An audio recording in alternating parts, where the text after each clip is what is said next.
My sister called my child a damaged mistake and told her that she is not real family, so I gave her a wake-up call by cutting off funds for her wedding. I am the eldest of 5 siblings, and I've taken on the role of the family caretaker for as long as I can remember. I helped our parents until their passing, and, frankly, it's exhausting. So as the oldest, I just sort of became the de facto parent. I don't mind as I love my siblings, and it's kind of my thing to big sister to friends and family a lot. I'm sort of ship's counselor, and I financially help out my family. I don't mind, as I work in tech, have a side gig doing art, and inherited land and money from mom and dad, all that to say it's no real loss. A few years ago, I adopted my cousin's Charlie child, who I will just use the nickname Decker after my cousin went to prison for murdering Decker's mother in an alcohol and drug-fueled rage, which is too long a story to add here. It was a chaotic year of mourning, paperwork, and court hearings, but the adoption was finalized when the Decker was 5. Now, she's a happy, healthy 13-year-old who calls me mom. She's in therapy and has been since I legally could send her, as she witnessed her mother's death, and I couldn't be prouder of how resilient she is. She's my girl, my rock star, my whole heart, and I call her that, literally my heart. Fast forward to my sister, Clara, upcoming wedding. I was thrilled for her at first, and she asked me to be Mo. I cried in joy and offered for my wife Honey and I to pay for it. But during a bachelorette dinner I set up, she made a hurtful comment about my daughter, calling her a mistake and saying I shouldn't have taken her in. I stared at her and asked her what she meant, and she said it wasn't like I was supposed to even have kids, as I am married to another woman, then said no hate or anything and laughed, but then she doubled down that Decker is likely damaged and a handful. Guys, Decker is the sweetest child alive. I mean, she is a teen, so yes, sometimes she can get challenging or rebellious here or there, but when I say she is my whole heart, I mean it. She made us a family and made our house a home. She smiles easily, cries openly, and has the emotional intelligence I wish I had myself. She always asks how are you doing, and she really means it, willing to listen to people. But she's a damaged mistake. I felt like a character in a dark, twisted episode of a sci-fi show. Defending my choice to adopt felt like fighting the Borg, like I just wouldn't assimilate. I didn't laugh it off with my sister and her friends. I just stared at her in pure disbelief. I think she knew I was hurt because she quickly changed the subject.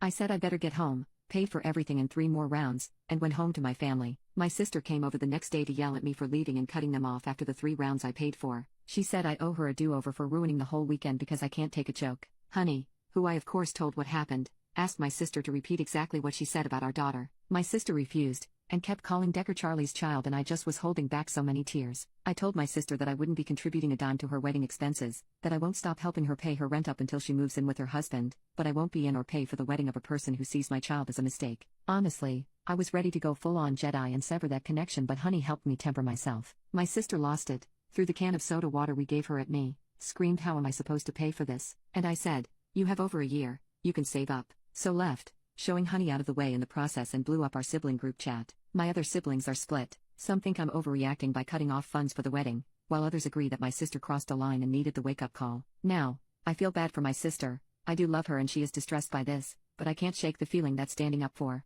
my daughter is more important. Update. Next day, Honey and I took Decker out to the local Oktoberfest celebrations. She had a blast, did crafts, danced to music, had beer, it was not beer, in a pint glass, and generally had a great time. On the ride home, my wife broached the long-awaited topic. We asked her how she felt about Grandma's passing, then went into how everyone handles things differently. We asked if Mama, me, or Mommy, Honey, ever was hurtful, and she named a couple of moments we've been snappy or wouldn't let her do things, like a party at 2 a.m.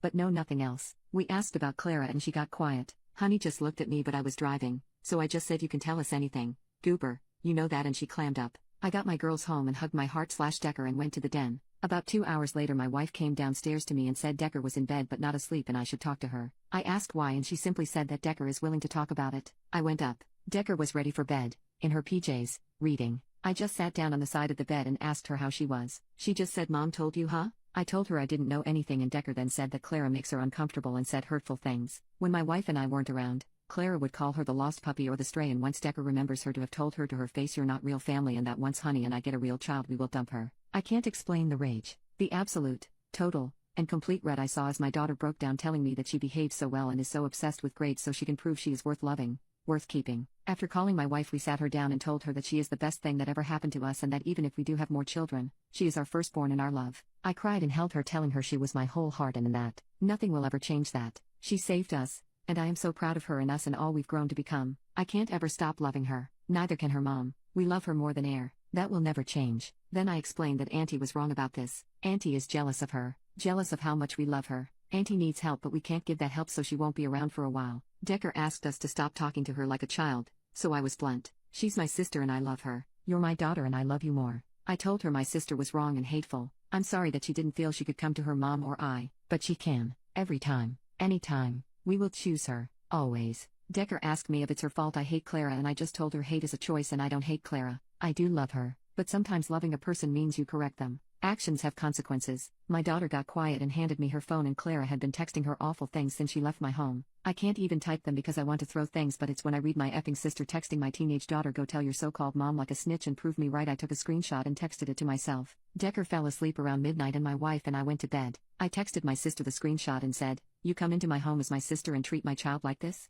No. Mom and Dad would be ashamed of you. This is not how you treat any child, let alone your own niece. I have loved you for as long as I can remember. I know you were not raised to treat children so terribly, but as of now, you are not accepted in my home. You will not speak to or contact me, my wife, or my child. I will give you the money for October, Clara, but November on? That's your responsibility. I am no longer going to help. I'm sorry. This breaks my heart, but you crossed a serious and unforgivable line. Decker is my daughter. I am her mom. Do not doubt me here, and I want to be clear. If you ever come sideways at my family again, or contact my daughter at all, I will take legal recourse. From today on, we are in low contact. If you try to make this into a bigger issue, it will be no contact. If you don't understand, here are resources to help spell it out. I love you, D.